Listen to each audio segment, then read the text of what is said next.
Welcome to Pindar Poetry. We hope you learned something new. You're starting with the sheet open and the column visible. Click the column header letter to select everything in that column. Once done, make sure you've backed up any data you might need, copy it to another sheet, or download a CSV. Why select the header? That guarantees you remove the whole column, not just cells. If you need to remove multiple columns, hold Shift or Control while clicking headers. Now you're ready to take the next explicit removal step. With the column selected, right-click the header to open the context menu, then choose Delete Column. This removes the column and shifts remaining columns left. You can also use the Edit menu and pick Delete Column if you prefer the toolbar. Make sure to watch for formulas referencing that column. They may return errors or change results. If multiple columns are contiguous, select All before deleting.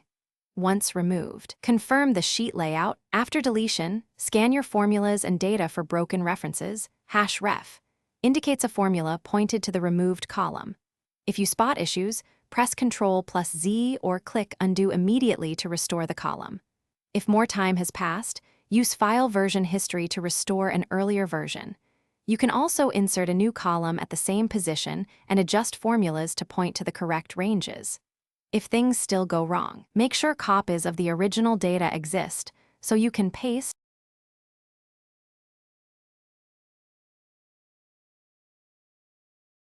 Thanks for watching. Consider subscribing if we helped you.